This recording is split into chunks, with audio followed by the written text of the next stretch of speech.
Good evening, everybody. It is October 15th at 6 p.m. I'm going to call the meeting to order. Will everyone rise for Pledge of Allegiance? I pledge Allegiance to the flag of the United States of America and to the republic for which it stands, one nation, under God, indivisible, with liberty and justice for all. All right, roll call. We are all here tonight, so thank you, everybody, for attending. We'll move into adopting of tonight's agenda. Do I have a motion and a second? I'll take the motion. Do I have a second? Second. Any discussion on tonight's agenda? Can you check their microphones, please? Check. Thank you. I just had met with Kevin this morning, and we're doing some sewer repair work. We've got some invoices that I'd like to add to the agenda for approval. They just came in. Well, they're estimates, but that invoice in there. And he needs to authorize the work, so. Number 3 for new business. Sure. Thank you. Anything else? Okay. Lee, Troy, anything? No. No. All right, all in favor with the addition of our sewer addition to new business, we'll go ahead and adopt tonight's agenda. Say aye. Aye. All right, moving on to the consent agenda. Do I have a motion and a second? Make a motion. I'll second. Any discussion on the consent agenda tonight? Yes. I'd like to pull the HPC minutes for further review and some updates. Okay.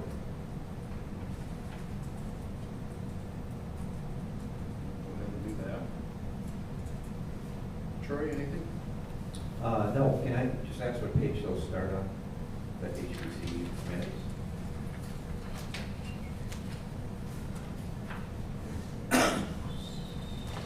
Page 49. Thank you. Got it. Both sets. What? There's two. There's 2 sets. There's 2 dates there. July 10th and September 11th. September 11th. Okay, so keep July 10th and pull Yeah. September 11th. Yeah. Anything else? All right. All in favor of adopting the consent agenda, say aye. Okay, we will move on to our public forum. We have one public forum, and Peter Smothers. Please join us. Evening. So I'm here my name is Peter Smothers, and I'm a resident of Schaefer Township, but my wife Jackie and I own what's colloquially known here locally as Colby Cottage, short-term rental, right down the street here. Big steel red roof, hard to miss if you're coming down the street. So I've been to quite a few meetings lately, and I'm here to speak to you guys on the short-term rental license proposal. So I guess I just start with really thank you to your planning commission members who really have been doing a great job of a non-glamorous role to facilitate some public discussion on this. I think the spirit that is intended, and actually the entirety of what they came up with, I really like the framework. What I am here to suggest is that the framework that has been suggested be used solely as a new conditional use permit process, okay? If you were to take a look at our specific conditional use permit for our property, when we were nestled under the bed and breakfast chain, it was quite messy. Everybody worked really well together to get there, but this has been long overdue to fix. I'll dive into why I think the CUP process is much better than the license that's proposed, okay? So, again, I'm in lockstep with your planning commission on what they're after, but it's the mechanics of how we get there. And my suggestion is conditional use permit only without a license. A city license is going to be redundant on top of the state and county requirements that we already have as business owners. And the city already gets a say every year on our renewal of our county license. So I have to come in and see Liz and grab a signature from her. And my proposal would be that included with your new CUP process specific to short-term rentals, that we'd have a little one-pager for every year when we come in to get our county license. Liz gets to take a look and go, oh, problem property, Brandon. And she gives a call and there's a discussion. But most often, I believe the answer would be, yep, check this box, you got your insurance, yep, you check this box. And you have those guidelines that your license proposal already wants. It's already built in here. And the state health department, on top of the county license that we have to get, does in-person inspections every other year on all the properties. So we already have in-person inspections done. And I don't know if their final proposal included a recommendation to have staff go look at the properties or not, but I would say now we're really duplicating the efforts of our higher level governing authorities. That would, to address the enforcement side of it, would be to have them going and doing these checks, your city staff, okay? But when we're already being visited, it gets to be a little bit frustrating as, I can't remember her name, Ryan did such a great job, and one of the planning commission members noted that she drove around town and looked at all of them, she goes, gosh, these are really nice, you guys. And so what happens is that, being a big proponent of the invisible hand of the market, it's just way more so in the short-term rental industry, because if you're not 5-star reviews across the board on Airbnb, it's really self-policing and self-regulating, because you're not going to make it. And so I think a city that's just getting back on its feet with getting everything organized, which is commendable to everybody here, I'd really love to see our city staff focusing on properties that when you drive by, they're obviously in need of some attention, right? Versus the 10, 12, 20, whatever we end up with, where folks drive on and go, gosh, that's a nice house, right? So that would be my take on that one. And I think the bigger discussion is that if we don't want to be here having this discussion every year, one thing that Brian found out running the planning commission, he did a lot of research, was that everywhere that they have done licenses for these short-term rentals, he's like, man, this comes up in their minutes, like every year, again, over and over. And we're talking about an administrative license process that you guys do, you put your best foot forward, you go, hey, these are great ideas. And the next group that comes in here goes, you know, I didn't like 20, we're gonna go to 22. And I didn't like this, and we're gonna switch this around. And it's all done administratively in the office. And if somebody wants one, they fill out the forms, check the boxes, they get one. With the CUP process, they get to come in here and it can get down to a specific, because I've been sitting in this room when somebody comes in and says, you know, I see my neighbor wants a short-term rental, but I don't want their guests going down my steps to the river on River Street. Well, that's a perfectly reasonable request. They added it to the CUP. So, Sorry. it's okay. So the end result when I talk about legacy is that if you can enact this same spirit of what's been proposed through a conditional use permitting process only without a license, I think you stand a great better chance as a community to have something that sits under a statutory process that stays consistent for a longer period of time. And I don't know if you guys, if Brandon can be able to find out anymore, but the city attorney, the discussion has come up, and I guess we weren't told we can't limit the number of CUPs for short-term rentals. I guess I wasn't told we could, but we were told maybe, right? That was unusual. So I think for the legacy of this council and for the longer-term view of the community, I think the CUP process is going to be far superior. Thanks, Dave. Appreciate it. Thanks, Peter. Thanks. Is there anybody else that has to fill it out that would like to speak? Okay. We will move on to new business then, and Superintendent Brian Dietz, you're up. Welcome. Thank you. Thank you. Appreciate it. Good evening, Mr. Mayor, City Council members, Brian Dietz, Superintendent of Sagamore Lake Schools. Last year we started a tradition coming out here and actually talking about our school district review, so I appreciate the opportunity coming in tonight and have that conversation again. So I think for one thing for me, it's important to make sure I continue the best part of my job, which is come and brag about the good things our staff and students are doing on a daily basis. So I'm gonna start with a couple positives first, and then move into some things we're working on as well. So I'm gonna have my assistant come up here, so they can give you some information. I'll start with what he's gonna not hand you first. I want you to know that we're a leader in the district and in the region for a number of reasons overall. First and foremost, from an accountability perspective, we actually do a really good job making sure we're putting kids in the right direction so they can be successful throughout school. We take a look at what we're held accountable for from the state and federal level for test scores, we're excelling. We're the leader in the region, and we're doing really good work to make sure kids get what they need in our schools each and every day. What I handed you too was information about our career pathway program. Schools are not just about the academic performance and getting to college, it's also about career pathways too, and giving them an opportunity to see themselves in different lights. This sort of highlights the 7 different pathways we offer in our schools. We are a leader in the state of Minnesota in what we do here. We're really proud of the work because we have practitioners that are actually helping our kids develop these skills so they can go out and be job ready when they leave our schools as well. Last piece too is that there's been new legislation in the last couple of years around literacy to make sure that our students can read effectively as they go through school and onto life as well.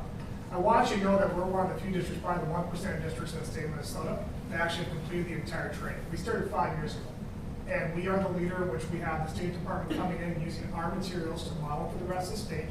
We also have other districts come in to see what we're doing because they know we're leading the way in that piece. So I want you to understand that again, the work that's happening here is really special, and it's something that we're really prideful of because we represent the communities we're a part of, including Taylor's Falls.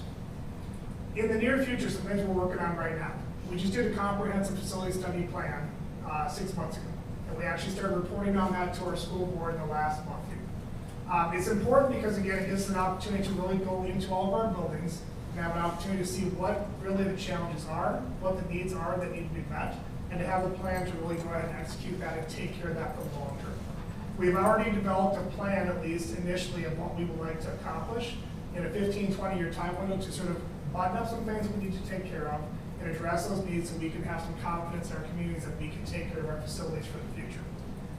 There's a major report if you have some nighttime, leisure time overall. You can go ahead and pull it up on our website, 308 pages, but it really details every building in our district and the work that we're doing moving forward. Beyond that piece, we also have a community advisory group we're meeting with right now.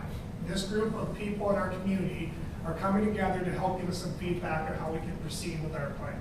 So with the information we put together, we want to make sure we're going to our taxpayers and to our stakeholders and ask, what else can we do? What does this look like? And help us sort of again forge that road and path to where we need to go as well. We already met for the first time in September. We have 2 more meetings at this point coming up, and they'll actually bring recommendations back to our board to talk about the next steps for us too.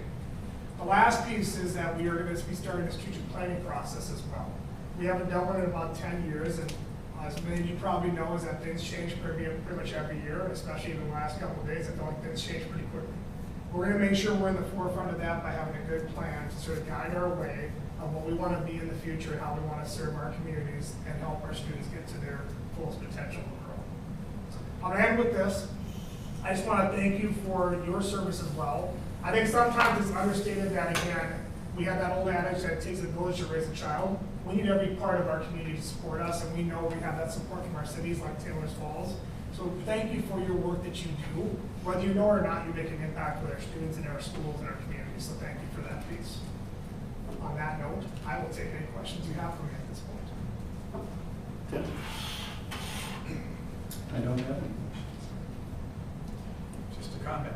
It's a great school district, and you turn out great kids, and I think that you are doing a great job. Thank you. Appreciate it. I don't have anything, but thanks for all you do. Yeah, and I'd like to thank you for all you're doing too. I think community outreach is obviously important. Your community advisor panel that you mentioned, what is that? Who makes that up? So we had people from our district come together and make recommendations with a community sector bill. It's a wheel that represents 20 parts of what a community makes up. So you have faith community, medical, small business. We took recommendations from about 20, 30 people, and then went ahead and invited people to be a part of that, so we have representation from every different sector of our community. And then it allows us to have much more of a fuller conversation as opposed to looking at things from the inside lens of the school district where it's myself making those decisions. The whole community has a chance to be a part of that conversation. First meeting was just really about our story, who we are, what we're trying to accomplish, where we're trying to go. Next meeting is gonna be more about taking some plans we're thinking about, especially on the bond perspective, and helping us to figure what we wanna do and then present it. So, Do you know how many parents are on that panel? oh, we have about 30 members overall, and I would say that there's probably at least 10 parents. Some play dual roles, so some might be a community member that's also a parent in our community, but I'd say there's probably at least 10 parents on the group. Thanks. Yeah. Nothing else? I met with one of them this weekend, actually, and she shared with me what they were up to, and she's really passionate about it. So I'm happy to see somebody from Taylor's Falls involved in this, representing our little school here as a big picture. So anyway, we can help. When it goes to these meetings, can public attend, or are these private meetings? Yeah, and here's the best part too, they can attend those pieces. We will be presenting everything publicly to people at the board meeting, and then you'll see articles in the paper and some communication with me as well. We want people to know this information because we have a lot to tell. I think part of it is trying to catch up with, maybe in the past, there's been a lot of good information that we need to share. We're gonna share as much as we can so people can look and say, I see what you're doing, thank you for your thoughtfulness, and this is the plan we're gonna take to 2000. Absolutely. Awesome. That's all I have. Thank you so much. I Thank you, appreciate it. appreciate you. Can you leave a couple of these on the back? Yeah, For us to put in. absolutely. Okay, thank you. Absolutely. Going on to number 2 on the new business, trolley rental for the 2025 Wanigan Days. It's for a deposit. Again, we will be partnering up with St. Croix Falls to cover 50/50. Diane on our EDC called around and we got quotes from Stillwater Trolley and then the trolley company that we used this past Wanigan Days. Surprisingly, Stillwater Trolley was a lot cheaper, and that's going to make it so that we can have trolleys both Friday and Saturday this year, which is going to be really exciting. So from what we gathered, when he started counting, we were over 300 people that rode the original trolley, but he didn't count for the first 3 hours. So Wait, is that count the people who rode it twice, like? no, I don't have a clue. That's a good one.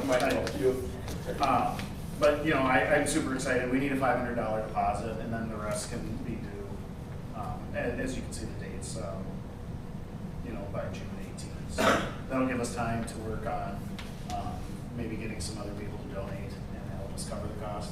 So what I'm asking is a motion and a second. We can discuss it, and then hopefully we can vote. I'll make a motion that we open up discussion on it. Do I have a second? I will second. All right. Troy? No, I don't have anything at this point. It looks good. I'm glad we can secure it at this point. I don't see it as a burdensome cost. And I think you have a good point about giving us time to get some donations. So, and I think we will. No, it's a good idea, especially great, if they can run it 2 days, that'd be great. Well, I think it was a very successful program for Wanigan Days. It fit, good fit, and we can pursue it next month. Yeah, I know the Wanigan Committee would support this. They appreciated it last year. I just had 2 questions. Are we gonna, just details, are we gonna split the deposit with St. Croix? Are we just paying for that and we'll work out the details later? And then what fund is it coming from? Just so Michelle knows. Sure. We were just gonna do the deposit, and we'll take that off of our total when we split it. And then, I told Michelle to use the Wanigan Days fund that we currently have for the 500. If we get to a point where we don't get enough donations, we can take the rest out of the EDC fund as well, as they're plentiful. So their carryover will be enough to cover our half. Our half, that's, Yeah. I guess, Yeah. we're still splitting it. Yes. Okay. Yep, yep. So, No, but otherwise it looks good. yeah, Any and- further costs? oh, I know, right? I mean, it's, so the full amount is $2,587 for 2 days. $2,587 for 2 days versus about that what we paid last year for 1 day. So, and it will be air conditioned and really nice, just like it was this year. So it'll be really, that's the one thing that we got feedback on is don't go less. We want if it's warm, they want to be able to ride in air conditioning. So I'm super excited. I thank them so much for, Diane, for calling out and getting the numbers for us. So that's about all I have. I recommend that we go with Stillwater Trolley versus Renee's Limousine, just due to the cost and having them for 2 days. Anything else? No? All right. All in favor of covering the $500 deposit to Stillwater Trolley using the Wannekin Days Fund, say aye. Aye. Any opposed? Thank you. All right, and number 3 on new business is our sewer addition. So, Tim. Yeah, we had an issue on West Street and required some digging, and it's going to require some asphalt patching as well. Kevin has estimates on that. This would come out of the sewer fund, not the general fund. The excavation and kind of the remediation that was involved with accessing and repair and filling the line was $9,826. And then to do the asphalt patch will require another $3,936. So what you have in front of you are the 2 proposals / estimates, and Kevin needs to, we've already begun the work because it was emergent with Most Wanted. The Seal Tech, he was going to give them authorization as soon as we approved it, so if we approved it. So I just wanted to make sure that he had the green light to go ahead with this. So we Most Wanted, are they done then? Have they completed, or did they I just do believe technical? if they're not complete, they're close. Okay. And there, just a little bit more information, there was a sewer backup. It's now in the hands of the property owner and the city's insurance agency. The city has stepped back and let the insurance company take the lead on what happens next.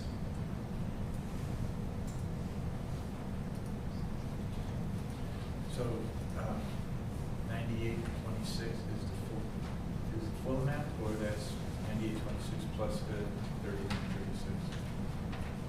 There, it's in addition. Yeah. So there are 2 to approve here, 3936 and 9826.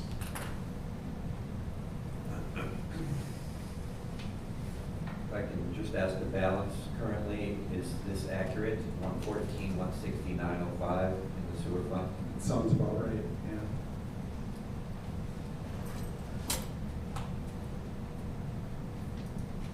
And I suppose reading insurance, the insurance doesn't cover our portion, so we couldn't turn this in. Do we know? I don't know that. It was a break in the line, from what I understand, so I don't think that would fall under insured. It was the damage that was To the home. resulting from the home. Yeah. Okay. Lead?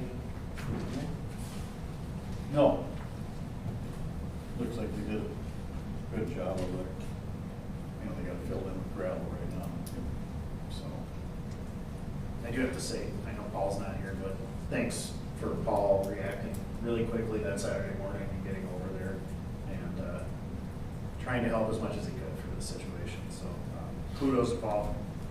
He reacted really quickly. So, and thanks to the council that stopped by to just make sure that people know that we're aware of when this stuff happens. But so, and thanks for Kevin for getting these quotes. So I mean, I've kind of been in the back watching this all happen, so I don't really have anything. Larry, do you have anything? No, it's got to take care of the repairs and take care of the streets, so it's necessary to do.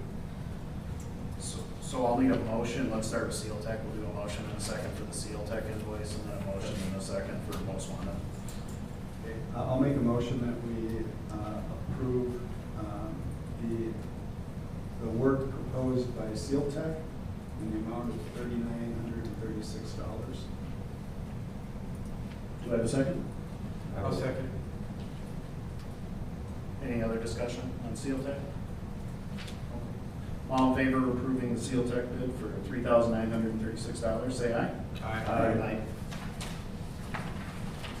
Okay, and then I'll make a motion to approve the proposal submitted by Most Wanted for $9,826.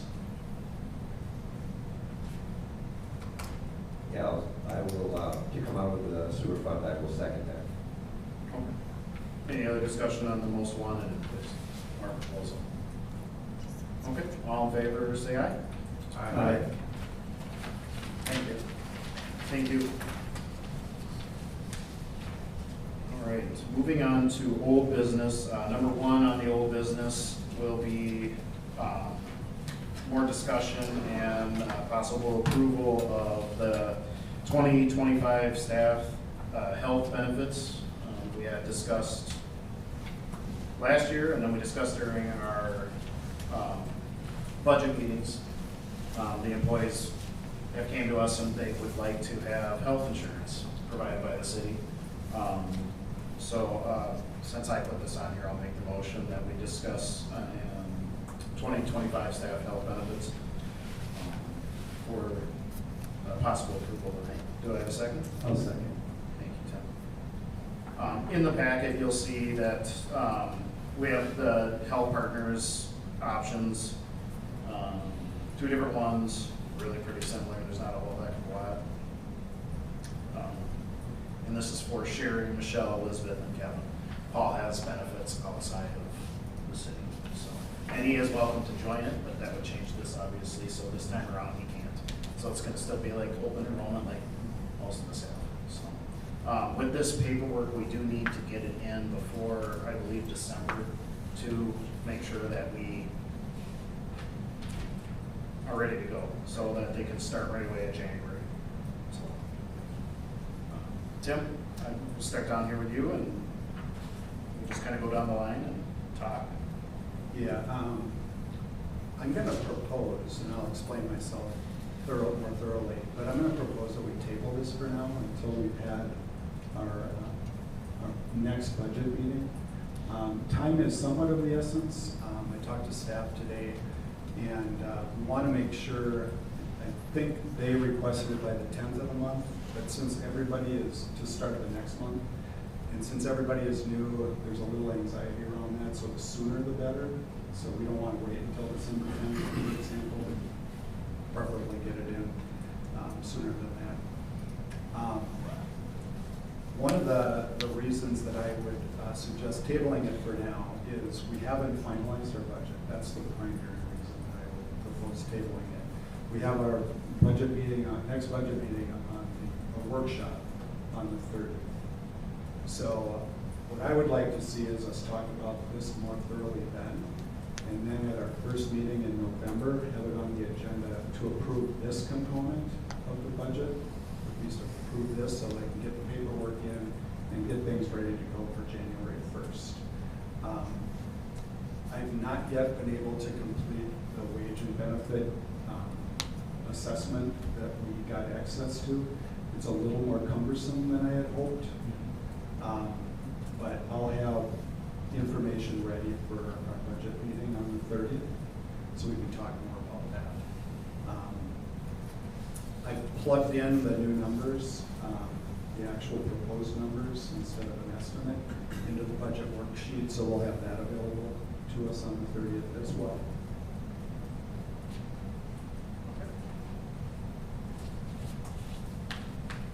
Thank you. All right. Sorry. Larry. Order. Well, to discuss this further makes sense to me.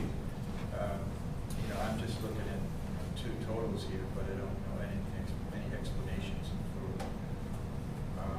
what they actually mean. So I would like further discussion if we can put that off till the next budget meeting, which makes sense because there's going to be a cost to the city and we need to budget for it, budget properly for it. Then I would agree with table. Lee? I would agree with those two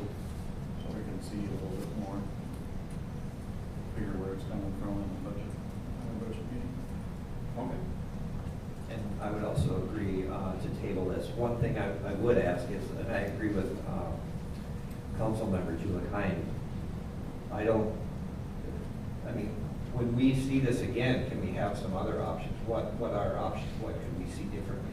This is 100%, correct, both of these? Yeah, so we can set any, we can not approve it at all. Right. Any health insurance. We could do any increment from 1% employer paid to 100% Okay. employer paid. So it's really that discussion, do we want to do this, and if so, what's the employer portion right. that we want to contribute? Right, because I guess I would like to see some of those numbers. If we have this opportunity to do that, can we see a 50%? Or do I just calculate it on my own? Well, I've got that in the spreadsheet. Okay. So just Okay, good. for kicks and giggles right now. Sure. 100% payment would cost the city $41,322. 75% would be about $31,000. So there's a $10,000 difference there. And again, we can go in any increment we want, 80, 90, whatever. So I do have a 50% calculated as well, but that really isn't going to do much for anybody. It's going to end up probably costing us more money than what they currently have. So, Yeah, I guess I'm in agreement. Just some more time, look it over. December 10th is, it sounds like that's too late. I mean, we'd like to do something before that. Right. So, but if we can have some of those options, look at that, what are the people of Taylor's Falls going to pay? What's their portion? So it'd be nice to have that. And it'd be beneficial to the employees as well. and I will strive to have as much information on the wage and benefits survey as I can squeeze out of that database. It is very, very big, and there's a lot in there. I started playing around with just the wages side, and like, And you can't export this. no, you can't. No, you So cannot. it makes it even more difficult. Yeah, I totally get it. One thing I think we need to do is pull some of the information from our packets in the past too, so we can look at everything that we had once, because it's a long time ago when we first started this process. One thing I would like to do is see if the insurance agent from AT Group can join us at the budget meeting, just so we can ask him any questions. He's a wealth of knowledge. I like his insurance sensing number when I've talked to him a few times, so I get a kick out of it. But I think he'll have the answers to some of them, because I'm sure there'll be more questions coming up. So, Sherry, if we can reach out and see if he's available for that. Just for clarification, these amounts that we're looking at right now, these are monthly. Okay. At 100%.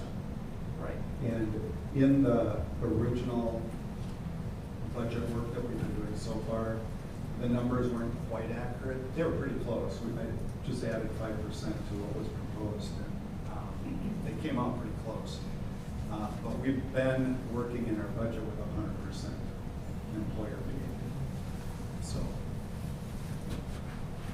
Okay. Well, thank you. We'll just go ahead and table making any decisions on this until we can meet on the 30th.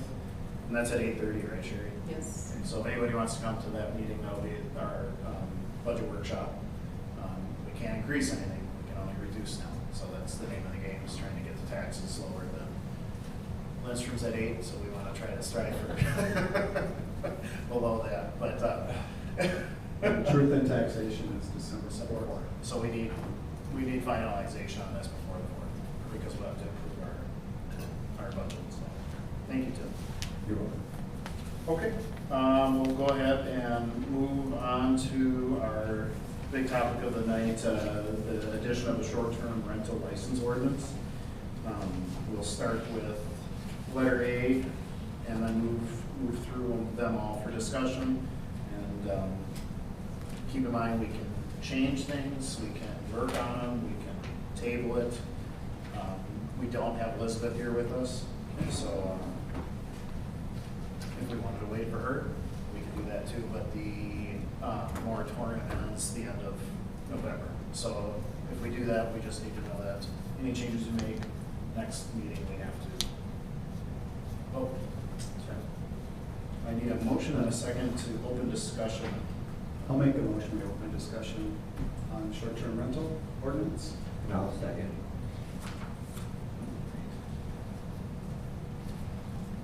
Troy, I'm gonna start with you on that instead. Right now, I don't have anything to add. I want to thank Peter for coming forward and give me some things to think about all this.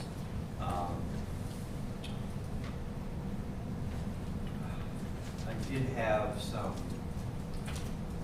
I guess I did have some questions for Peter, just to bring out some more information for all of it. That's fine. It's up to you. If you I'd love want to. Yeah. So just to understand and summarize, you're more in favor of a CUP only? Correct. Outside of the license? Correct. Right. And just to give everybody a little background. Sure. Besides owning and operating this one, I'm a real estate broker by profession and property manager. I own and manage properties just like this around the state for other individuals. I have that experience there. One of the big pieces, and I didn't want to hammer on it here, but why, like, as an owner, the benefit to me is that a conditional use permit runs with the land. And if it were a license, many reasons I'd be against it, but one of the reasons is if it's not transferable as a license, when I were to sell my property, part of this proposal requires that another document be recorded against my property to over the top of my CUP that says, hey, yeah, this guy's got a CUP, but now he also needs to have a license. Okay, no big deal, until we hit a cap. And if we say 20, we can throw that number at you. There's 20 licenses given out. Peter and Jackie Smothers want to sell their property. Well, even though I've gone through all the hoops 18 months ago and just been issued my conditional use permit and I've paid the license fee and we all get along and things are going swell, I can't sell my property to be used with its conditional use permit that we procured, because they're going to have to get a license and they're going to have to get in line at the end of the line. That was the issue that I picked up reading through this, it's probably a deterrent to you selling your property. It can be really significant financially. Yeah. And so that was my big question, being that there's a waiting list, a person that wants to buy your property and use it as a bed and breakfast, goes back to the end of the line to get his license. See, and I think maybe that needs a little more discussion. That would effectively strip us of our CUP. Yes, technically it's there, it's still recorded, but because I can't have it run with the land because of the license, it really takes away all the work that we just did and agreed on 18 months ago. You also talked about the concern of regulation, right?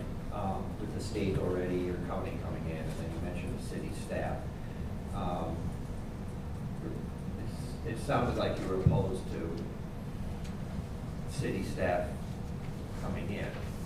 Is this like, are you concerned about their workload? How do I put this? I've worked with Liz a bunch. You guys see that you got a great hire, right? And I got a list for Liz, as we were chatting and just kind of rapping through stuff, and I'm like, well, you can go to this house, you can go to this house, and if you want help, I'll go knock on their door and get that lawn mowed, because we want it to look great. And I am concerned about their workload. And some of the other people who attended the workshops with the Planning Commission, I would say there's a number of people who'd be downright offended to have their door knocked on, when the first thing you see when you pull out of this parking lot is like, do we knock on that door first? No offense to get around its business, but my house doesn't look like that. Neither do the other 11 short-term rentals in town. They're sharp. They're really sharp.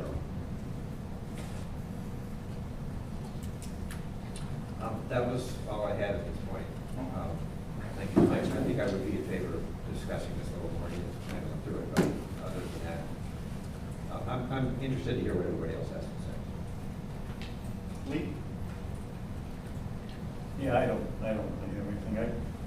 I'm kind of in agreement with the conditional use permit rather than the license. Sounds like it would work a little bit better. Well, like I just said, having read through this, everything seemed pretty airtight until I got to the license. license part of it.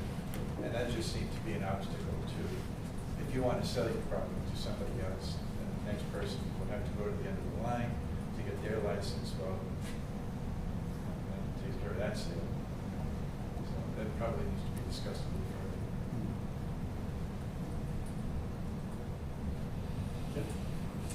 I have a number of things. Starting on page 74, item G, license renewal. It says somewhere in the middle of the paragraph, documentation of at least 2 rentals in the preceding 12 months is required. And I kind of harken back to the CBD license that we had, that somebody could just take a license and hold it and not use it. And that's not advisable. If we are setting a cap of 20, and let's say we get there, and we have a house that only rents theirs out twice a year,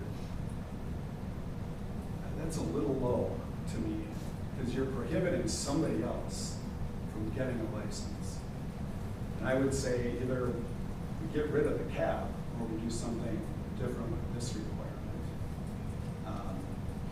Because that just seems, you know, I could rent it out to my in-laws and my brother, and I'd satisfy the requirement, and I wouldn't have to do anything else with it the rest of the year. So that seemed a little low to me. I think we want business coming into town. That's the advantage of these short-term rentals, and a big advantage for the city is we get people who wouldn't normally come here. They stay here, they spend money here. We get tax incentive from property taxes on short-term rentals. So I think they have to be a viable, ongoing business to maintain a license if we have a license. So that was one thing I picked up on. That just seemed awful low to me. The non-transferability, the county doesn't allow for transfer either, but they don't have a cap on the number the county has. And that's where we're running in, that's where we're butting heads. If we were able to craft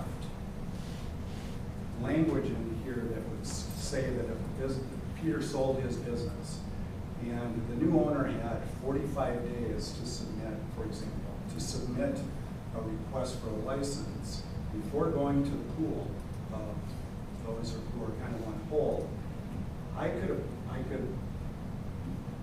approve, go along with approving a license.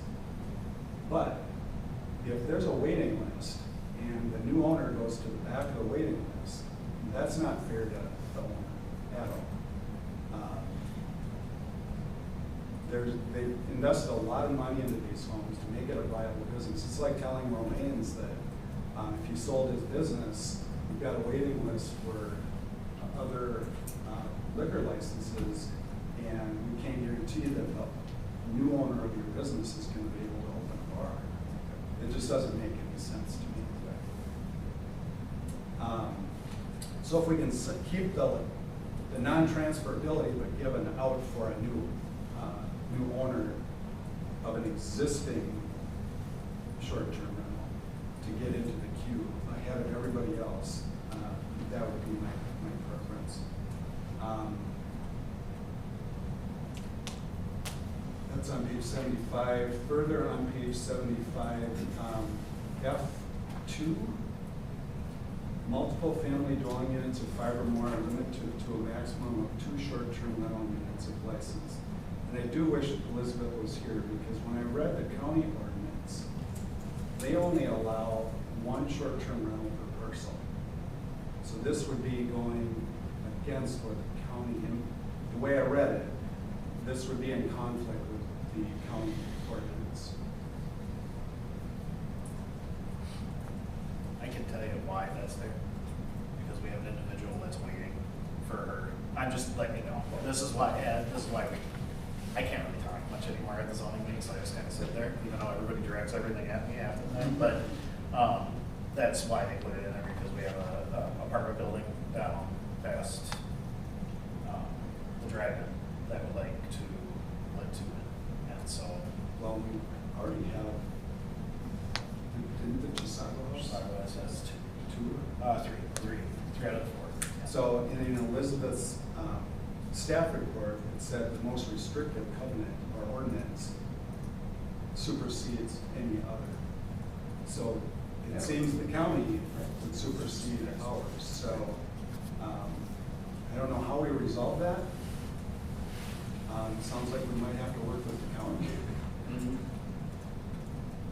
Again, if I'm reading it right, and I have the ordinance right here, and it sure seems to read that way, so.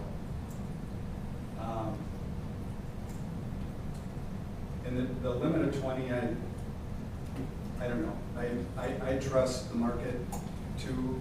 We have a lot of things in place to limit where they can be. You have to be so much apart from another. There are rules around that. So I'm not going to comment any further on that, but just that comment. And then I was wondering, is the waiting list prioritized first in, first out, so to speak? So I get in line, I'm the first one in line on the waiting list. Am I first to get an open license once one comes available? Or is it somebody just knows that one's available and they come in, and even though they're 10th on the list, they can get one? I don't know that. It wasn't clear in the documents. So something else to resolve.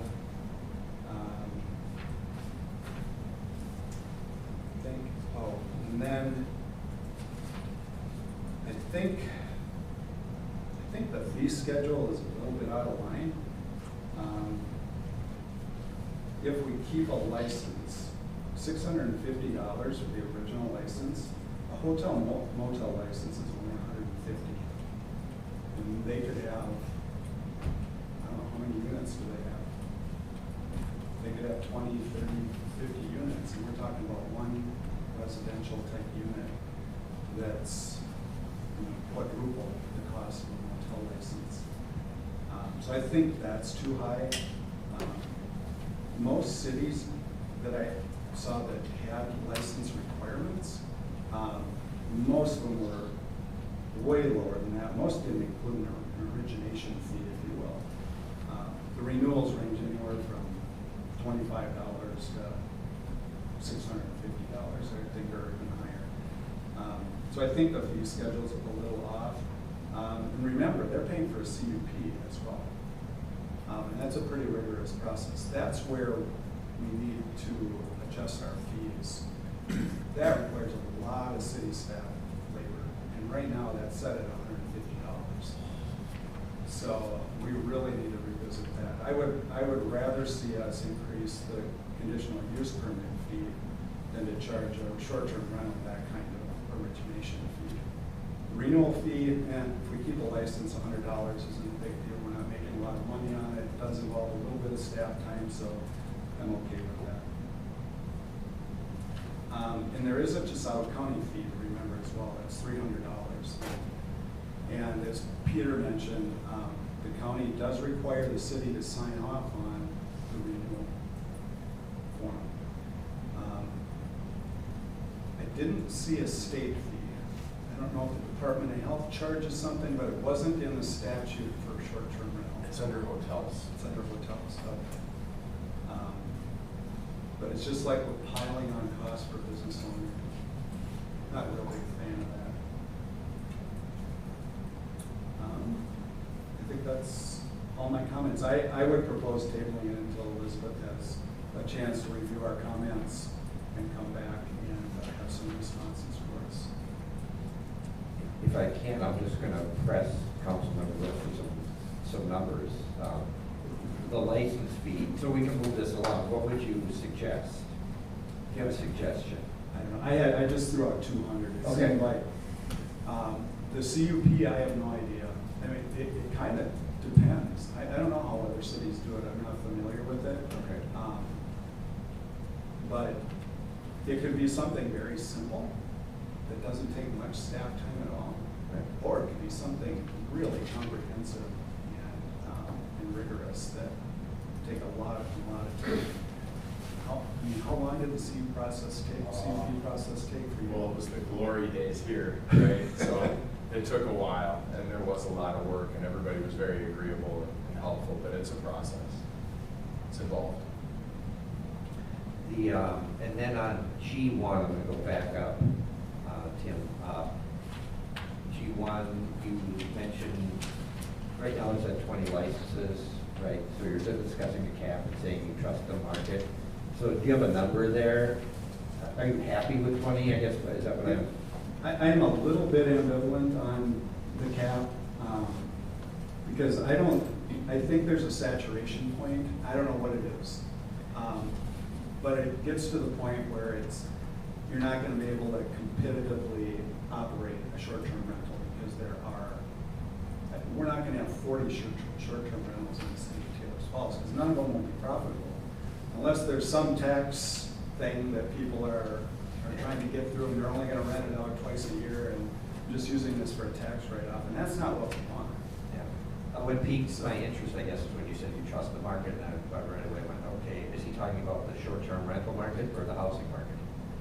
The short-term rental, I mean, Okay. it's a business. Okay. I mean, you could open 40 bars in town too, and they're not all gonna succeed.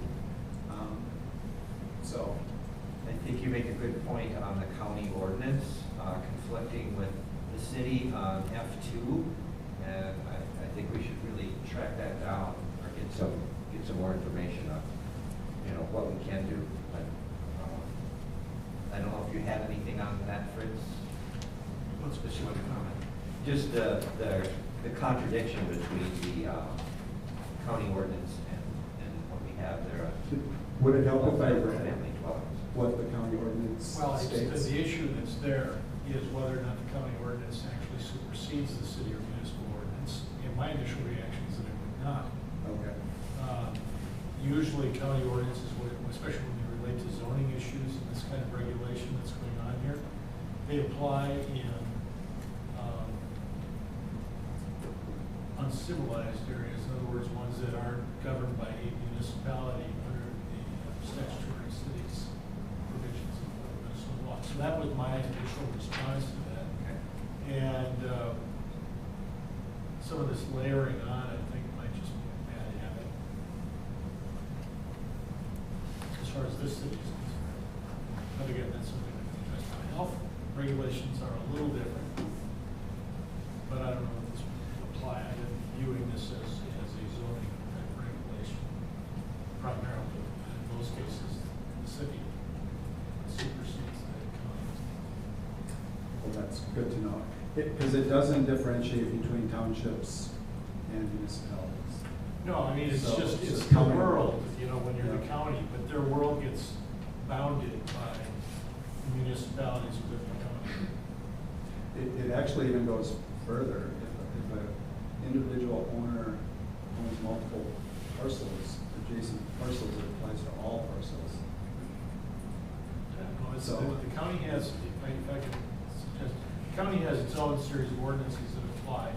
They apply here if you let, in a wonderful case, or example are the septic. County, they tend to be county ordinances, and they tend to be adopted by reference, just for purposes of uniformity and nothing else, by the cities within the counties. I've never seen a city adopt its own septic ordinance. They tend to be uniform, and they tend to be the ones that the county has done. And there are some cities that will follow the county's zoning provisions. Just again, out of hand, some recently incorporated cities, for example, in Washington County, have municipal ordinances that were remarkably similar to what was governing them while it was under county supervision. But you're your own sovereignty. So if we didn't have an ordinance, would we default to the county? Well, that's an interesting question. I would say no, and just leave it at that. Because once you're bounded by the boundaries of a city or municipality or statutory city, those kinds of county ordinances don't normally ever apply to you. The health ones are different. That's a different category. But the ones that regulate land use, no. This may be a rhetorical question, but why does the county have an ordinance for short-term rentals? My guess is because there's a lot of areas in the county, or at least historically, that's what they already were doing. And there must be parts of this county that aren't governed by cities.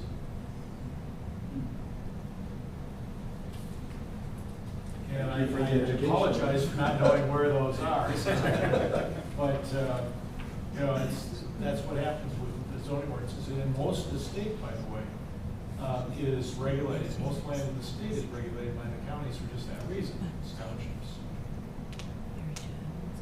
Appreciate that, Fritz. And then I got one more comment on the viability of G. Just so we can move the discussion forward, you mentioned documentation of at least 2 rentals in the preceding 12 months. I have a tendency to agree with you that that does not confirm viability to me. But what number does? 5, Bookability? Well, that's, I'm looking for a number. Two is not, but is it bookable, right? Rather than what did No. you do? Do they have it blocked out so you can't look? I don't know if that would benefit, we're looking for business here, right? So how many times have you done business in the past 12 months? Every weekend. Right. Yeah. Is it seasonal? I mean, nearly. Is it seasonal? Not nearly as much as I had worried it might be. Yeah. It's done well. And so, with the number, we set the number at 20. Yeah, you would certainly be able Is to. that watered down for If you're everybody? full-time, if it's not in your domicile, if it's not in your home, you'd certainly be able to book 20 weekends out of a year, you know, casually. I mean, that's an easy number to hit. Even for snowbirds, you know, doing the reverse, of, you know, maybe when they're gone and doing it that way. Even 1 a month would be better than 2 a year. Right. On average, and not every month. Prove that you're running a business? Right. 12? Yeah, absolutely. And you could live in your home,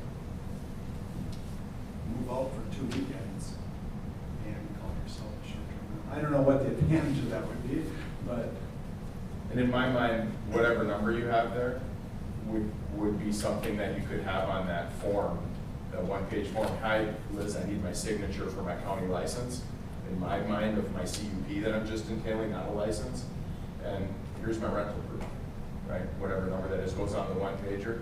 And to your other point, I think the CUP process solves your dilemma between your county and your city, because you're in here with council and the neighbors and the community gets to have their voice on that CUP, and you get to solve that all up front.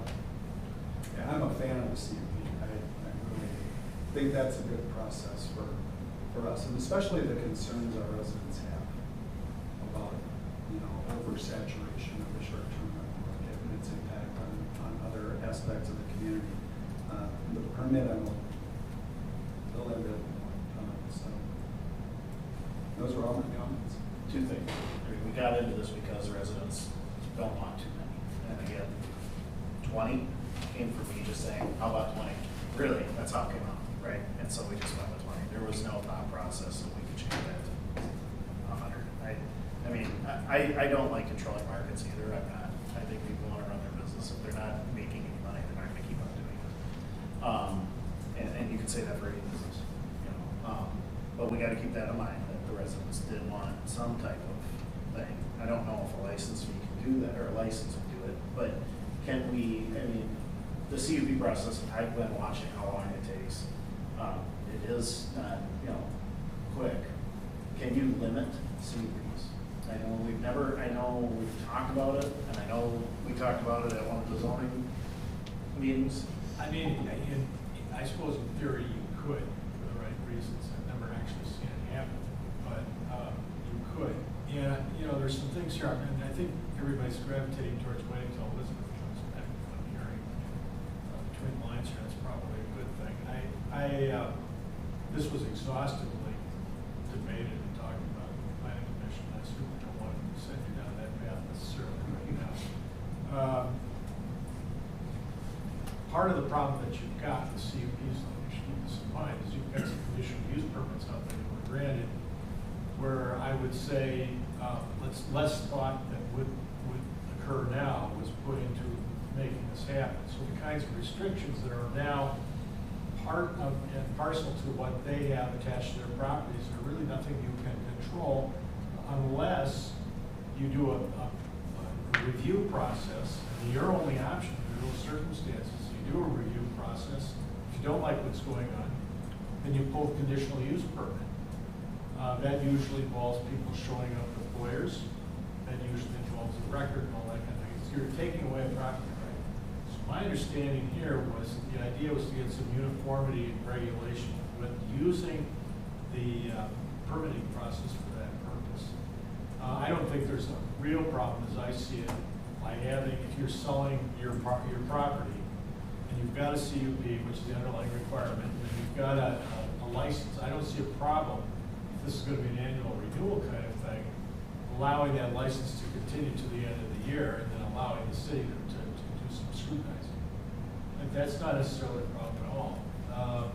Having them lose a license or, I don't know how they use it, 20, I don't know how many are there right now. You could set the number quite high and not have this issue ever really come up. And it's not like you're dealing with a problem right now. So there's this kind of hybrid system that came out of all of this has a certain amount of wisdom behind it. If you assume that there are some CUPs, in fact, we've got conditional use permits that were never really granted, but the use has been grandfathered in, for example. You wouldn't be able to take that away from them, but you could regulate it with the licensing process. So it's a way of easing into an overall regulation, I think, and that's where I'm guessing that Elizabeth is probably going to tell you why this came up the way it was. If it were up to me, I'd say do both. So can I ask a question? So they have the CUP and the conditions are listed in there. Would new licensing regulations supersede the CUP? No, to the extent that the CUP, for example, allowed something. So let's say you've got a CUP that says you can have up to 5 separate individuals staying at a location, just as an example. And your license only allows 3.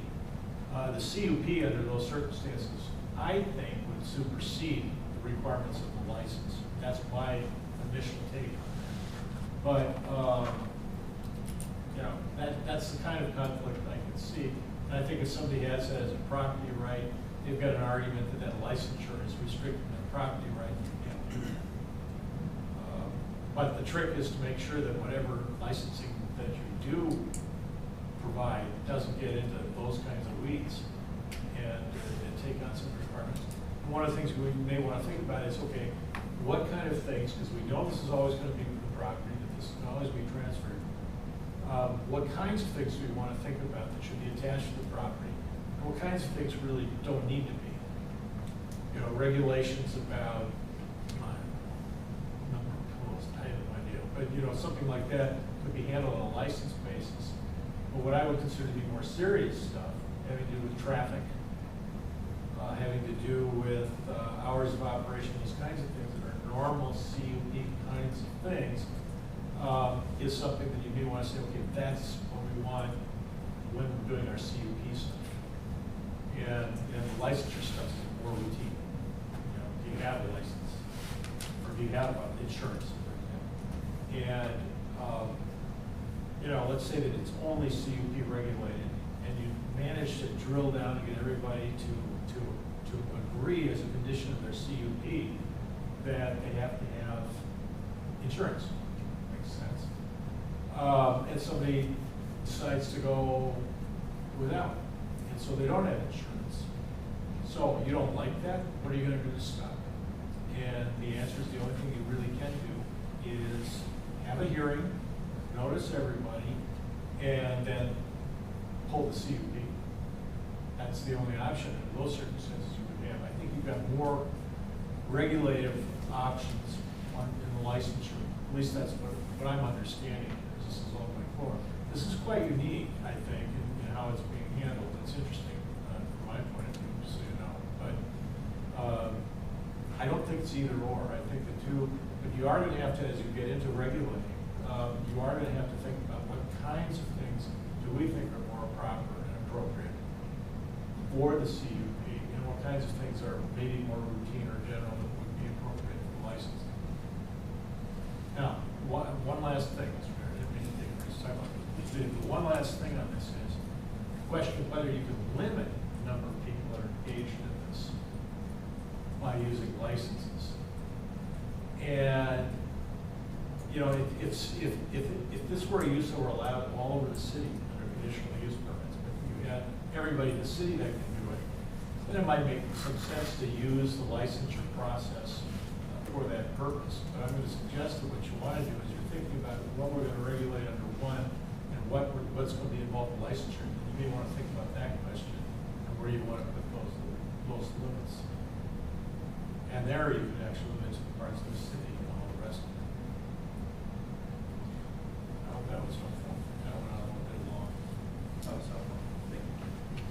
I want to apologize, I have another meeting that I'm going to get to, but I do want to, that last point about the viability and the number of times, I think that's an excellent opportunity for us to do a lot of things.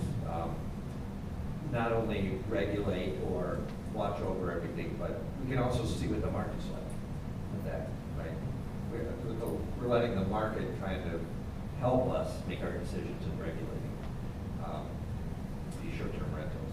Yeah, and it wouldn't be an issue if we didn't have a cap on the number of licenses we have. Yeah. If That's you want a true, that's a short-term good point. rental, But you if we only go want to up, use it twice a year. but if we're looking at Knock 20, yourself out. like, right, Right. that's quite a few, and that's beneficial not only, you know, to the property, but to the city, the people, taxpayers as well. But then we have those people coming in. So. But thank you, everybody, for a great discussion. Thank you, Trish. Excuse me. Any other? What I would say is we wait for Elizabeth. Everybody get their ideas, questions, concerns to her, and then we just discuss and forward during the November meeting. Sounds good. That way she can put things together and we can do it properly. So as far as I'm concerned, I won't be here on the November meeting, so I'll put my notes down and make sure I give them to her. But I like the CUP process. I think it's good. I see some benefits on licenses too, but I really don't want to anti any business. So that's where I'm at. As far as the license fees go and stuff, I know they went through 6 or 7 different cities, and I think they probably took the median. I know Stillwater was really expensive, and I think Duluth is pretty high. And so I think there's areas that if we really wanted to not have some in certain part of town, like Duluth, they don't allow it in certain spots when I was looking on their website. So we can do that and just say we don't want it there. The rest of the town can. So just my 2 cents on it. Anything else? Nope. Okay, so let's go ahead and we'll table that to the November meeting. Any council reports, liaison reports? From Public Works, just to note that we had our kickoff meeting for the rate assessment process. It went really well. I forget how long we met, but it was almost 2 hours. In-house. Yeah. So we're starting that process. We'll give updates as necessary. Park and Rec, as the fall season closes, I'd like to once again tell Kevin, thank you for all his work he's done at Cherry Hill Park. You've really made a beautiful garden and a showpiece for the city. And, it only bodes well for the coming season, so thank you for all your hard work. Thanks. Nate, anything? No? Okay. Well, I'll need a motion and a second to adjourn tonight's meeting. I'll make the motion. Second. All in favor of adjourning, say aye. Aye. Aye. Thank you, everybody.